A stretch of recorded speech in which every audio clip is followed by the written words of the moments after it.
Consultative Forum, Arewa Youth Development Foundation, Arewa Students Forum, and Northern Emancipation Network, leading 16 other northern groups. And it's called the Kaduna Declaration. And we read it now. The preamble is: the persistence for the actualization of Biafra by the unruly Igbo of southeastern Nigeria has lately assumed another alarming twist, which involved the forceful lockdown of activities and denial of other people's right to free movement in the southeast by the rebel indigenous people of Biafra and its overt and covert sponsors.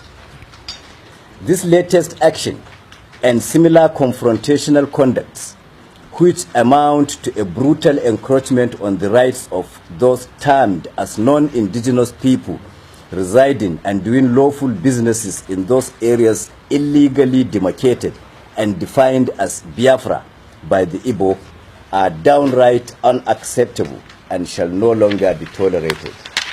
Persistent Igbo threat to national integration, the above-named pan-northern groups met with several others and reviewed the current position of the North and jointly came up with the following observations.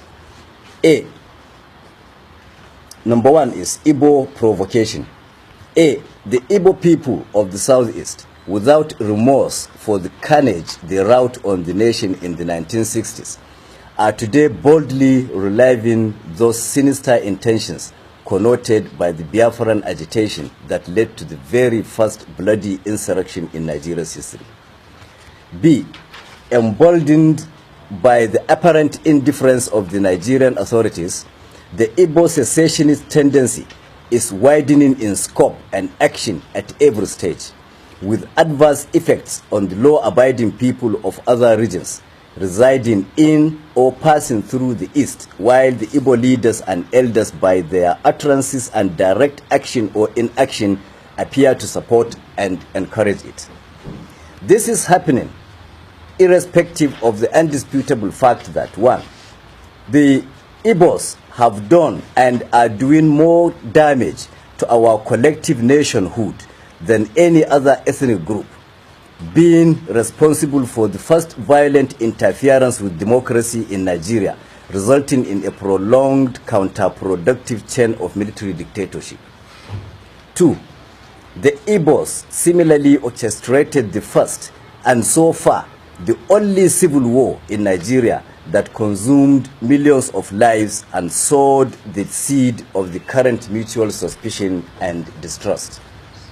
Three, the Igbos are also responsible for Nigeria's cultural and moral degeneracy, with their notorious involvement in all kinds of crimes, including international networking for drug and human trafficking, violent robberies and kidnappings, high-profile prostitution, and advanced financial fraud. 4. At the peak of the devastating Boko Haram violence in some parts of the north, available records show that the Igbo people have variously been apprehended while attempting to convey caches of dangerous arms and ammunition to the troubled regions. 5. There are today sufficient reasons to suspect that some Igbos masquerade as Fulani herdsmen to commit violent atrocities across the country in order to cause and spread ethnic disaffection. 6. It is also on record that since the inception of the current democratic dispensation, the Igbos have shown and maintained open contempt and resentment for the collective decision expressed by majority of Nigerians at various stages via generally acceptable democratic processes. Then there is the factor of the docile northern response. A. While these provocative acts of aggression persist and grow in dimension with each new move, leaders of the North, whose people are at the receiving end of the threats, appear helplessly unperturbed. B. rather than endorsing a concise framework for preemptive action to protect and safeguard the interests of the North and its people, leaders of the region at every stage tend to seek the cover of a flimsy and long discarded excuse of having fought in the 60s to keep Nigeria united. C. Without pursuing a resolute action plan, these northern leaders have adopted and been dragging its people into a pitifully pacifist position in order to sustain an elusive national cohesion that has long been ridiculed by the Igbos. Our stand. 1. From today, June the 6th, 2017, when this proclamation is signed, the North, a critical player in the Nigerian project, hereby declares that it will no longer be disposed to coexisting with the Igbos and shall take definite steps to end the partnership by pulling out of the current federal arrangement. 2.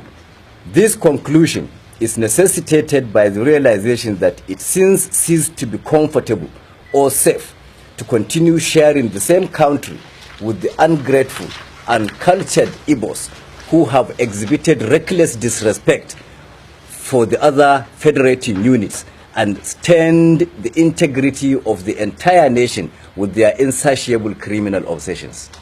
3.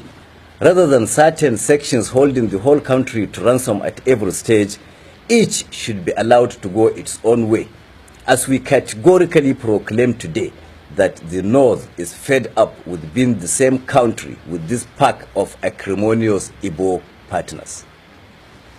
4.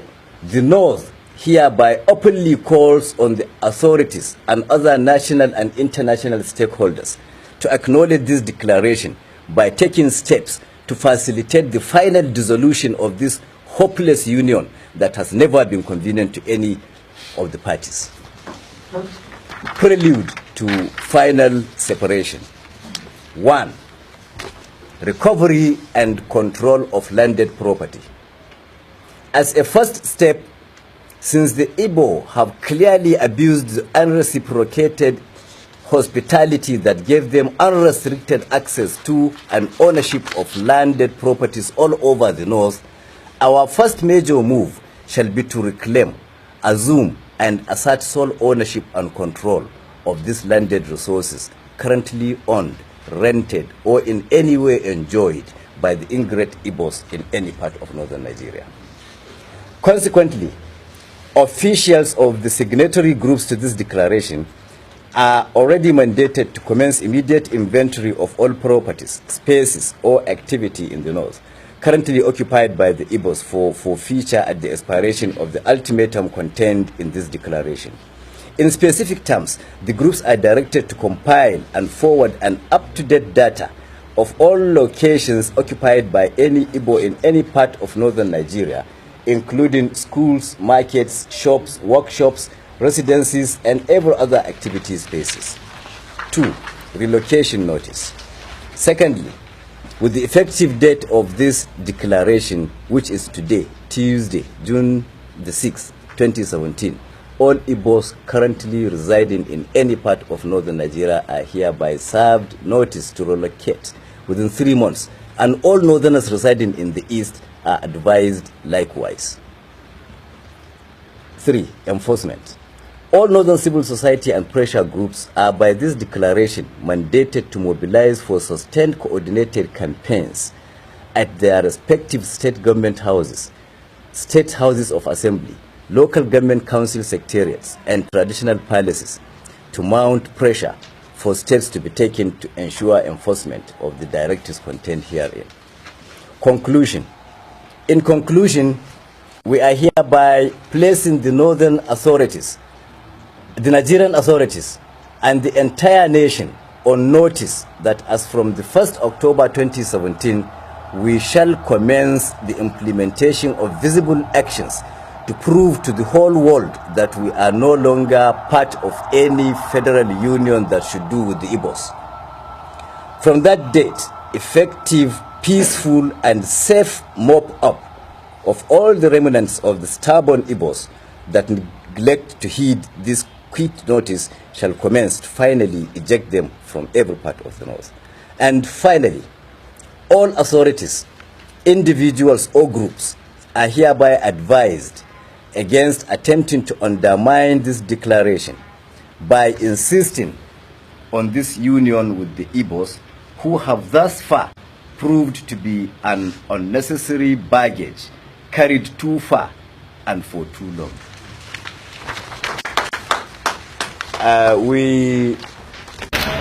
His Excellency Ambassador Kitima Yarima and the Hausa services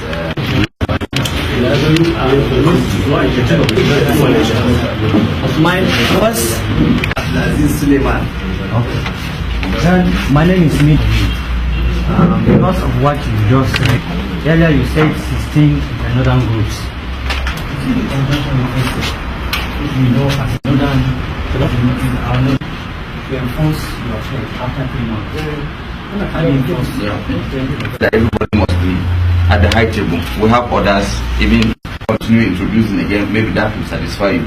But so far so good, we have over 9 people, like you said, or 10 people.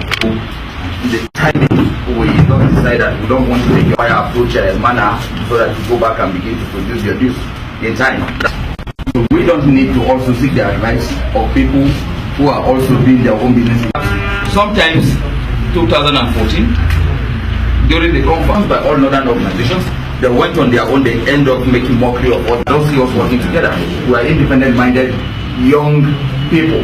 Young is on our own. Let the person open up and address friends that what we are looking for a means of making a progress. Then somebody sit behind and sit down inside a complicated system that has taken us to where we are today. Then you expect us to go back to the same failed generations and begin to seek for an opinion. This is obtained during the days of our founding fathers. It will no longer be business as consciousness, awareness. It's not a mission we expect to execute today. We are willing and we will go to logical conclusion. We are tired of this unholy marriage. Nobody can hold this country to ransom. That's why we're deciding the fate of Nigeria. Why should it be so? It wasn't obtained during the days of within their regions, within states. This is not federal system of government. This is madness. People cannot hold on to us. Let us see those lazy states that cannot be productive on their own. Then we will begin to know what to do next with them. But with this, where people just fold their hand and go to central government, the military hold you to ransom and call you all sorts of nonsense names, forgetting that even before the invent of the oil, the North was there. We produced a lot and we did well. We take the burden of the country. But today, in the history, nobody reflect and remind themselves of this madness that happens in the past. Oftentimes when they talk about the oil. We cannot continue. It's a burden together, staying together. We are also saying we are not begging anybody to remain as part of the country. If you don't even go, we are willing. We want to go on our own separately.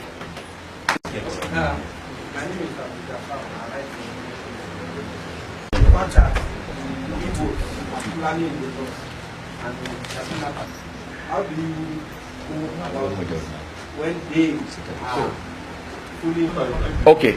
Yeah, I find it interesting. Is that not criminal? Like, it's not visiting one injustice against another injustice. The anchor to also come up with an addendum. I was Razak, Abdul. In terms of support, Abdul Jafar, you are talking. Take your property, whatever you own, back to where you come from. And we are also saying to our own brothers over there to not of our dreams. That's just the language. Yes, that is over the place. Yet they are not grateful. We have at every point they say we are